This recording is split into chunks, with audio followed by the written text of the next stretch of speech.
The story begins with a girl named Caroline who shares a personal secret with the viewers. She lives in San Francisco and has a high-paying job as an interior designer at her friend Jillian's company. Caroline recently rented a nice apartment in the city center. She admits that everything in her life is going well, except for one major issue: her inability to achieve orgasm. This problem, which started 6 months ago, has been bothering her significantly. It began when a pizza delivery guy claimed to be skilled in intimacy, leaving a deep negative impact on Caroline. Since then, she hasn't been able to regain her previous sense of pleasure.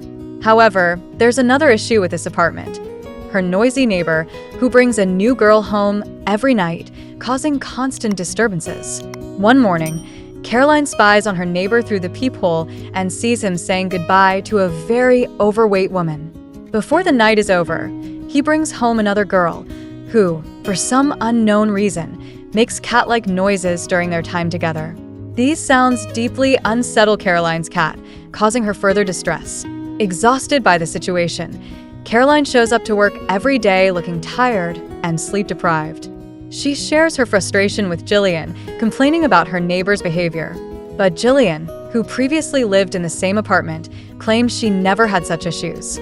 One night, Caroline, along with her friends Sophia and Mimi, goes to her apartment after drinking alcohol, so her friends can witness one of the neighbor's loud nights for themselves. As usual, the neighbor is making a ruckus. Caroline sarcastically remarks to her friends about how her wall has been unjustly tortured. After hearing Caroline's descriptions of the various noises from the neighboring apartment, her friends realize the neighbor is involved with 3 women at the same time. This revelation amuses Caroline's friends, but for Caroline, who hasn't slept properly for 3 nights in a row, it's anything but funny. This situation continues for several days, with different women showing up at the neighbor's apartment, including one named Lizzie. Caroline, who still hasn't seen her neighbor up close, refers to him as Wallbanger and develops a strong dislike for him. One night, when it seems the neighbor has come home alone, Caroline hopes she can finally get a good night's sleep. She comfortably puts on her favorite nightgown and lets her cat out of the room. But just as she's about to fall asleep, the annoying noise from the wall starts again. This time, Caroline becomes furious and decides to confront her neighbor. In their first encounter, Caroline sees him half-dressed and realizes that Simon, her neighbor, is incredibly attractive and can't seem to get him out of her head. However, Caroline's main purpose for the visit is to complain about the noise, not anything else. Simon, on the other hand, responds indifferently, telling her she has no right to tell him what to do.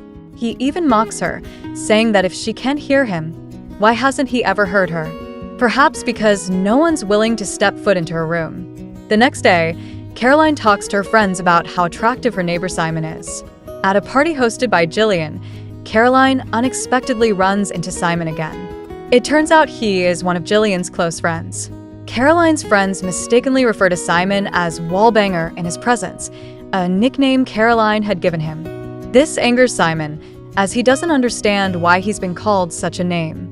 Meanwhile, it's revealed that Simon calls Caroline's pink nightgown girl, as she had been wearing that particular outfit during her confrontation with him.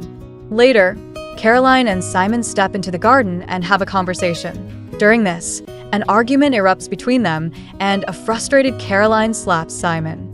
However, they eventually call a truce and decide to establish some ground rules to make living next to each other more tolerable. Simon promises to keep the noise down at night, and Caroline agrees to be a bit more lenient. It seems that Caroline and Simon are trying to get along more amicably. Meanwhile, Caroline's friends, Sophia and Mimi, successfully catch the attention of Neil and Ryan. Each of them leaves the party with their respective guys. The next day, Jillian suggests to Caroline that she should consider starting a relationship with Simon. She explains that she's known Simon for a long time, and not only is he a good guy, but he's also a professional photographer. In the next scene, something unexpected happens. Caroline's cat attacks one of the girls who used to make cat-like noises. The terrified girl quickly flees the apartment.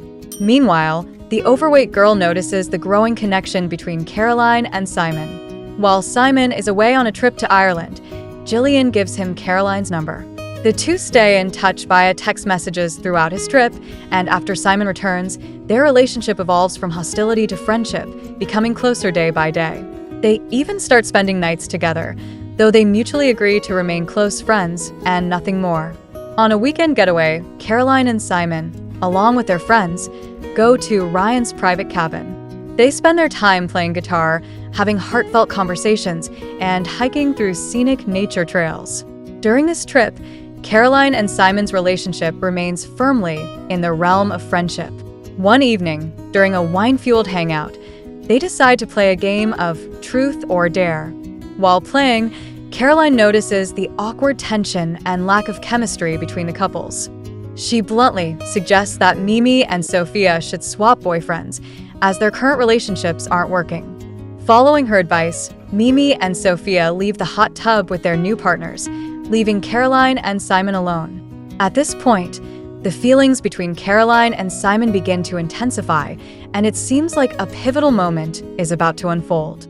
However, Simon suddenly decides to step back, leaving Caroline hurt and upset. She walks away, feeling disappointed and heartbroken. The next morning, Simon honestly admits that he is interested in Caroline, but he didn't want their first intimate moment to happen while they were drunk, as it could have ruined everything. Caroline accepts this explanation. A week later, Caroline complains to Jillian about Simon's lack of attention and how he hasn't reached out, believing that he's no longer interested. However, Jillian reassures her and suggests giving Simon some time. When Caroline decides to ask Simon out on a date, she accidentally overhears a conversation between him and one of his former girlfriends, which changes her mind. Instead, she decides to meet up with Jim, her ex-boyfriend. Their meeting takes a turn toward intimacy, but Jim makes a big mistake by calling Caroline a decorator, which ends the encounter with him leaving empty-handed. Meanwhile, Simon appears at her door. It's unclear whether he had been there all along, but Caroline pours out all her feelings and frustrations to him. She vents about being ignored, having a terrible date, and feeling drained by her current situation. Simon tries to comfort her and explains that he has ended all his previous relationships because he only wants to be with her. Simon then invites Caroline on a photography trip to Spain. During their trip, they visit stunning sights, enjoy local cuisine, and spend quality time together. Simon chooses to take things slow in their relationship, but Caroline suggests starting with small, gentle steps. However, after a while, these small steps are no longer enough for Caroline. She decides it's time to take the relationship to the next level. Simon gives his best effort, and everything seems perfect. Caroline feels as though she's finally about to experience the moment she's been longing for. But suddenly, nothing happens. To hide her disappointment, she pretends to reach orgasm. The next morning, without offering much of an explanation, Caroline tells Simon she enjoyed spending time with him but needs to return home. After returning home, she takes out her frustration on a cardboard advertisement of the pizza delivery guy, who appears to be the root of all her problems. Some time later, Simon shows up to see her and finds Caroline cooking. Realizing that she had been pretending earlier, Simon suggests that they work together to find the root of the issue. Reluctantly, Caroline explains that her problems began with that pizza delivery guy and how exhausted she is from it all. Simon comforts her, and the two confess their love for each other, deciding to try again. This time, everything goes perfectly, and Caroline finally experiences the moment she has been searching for all along. In the end, Caroline and Simon gather around a table with their friends. At this moment, Benjamin and Jillian confess that they had been orchestrating the whole situation from the beginning to bring Caroline and Simon closer together. The story concludes with the two main characters growing closer and forming a genuine and lasting love.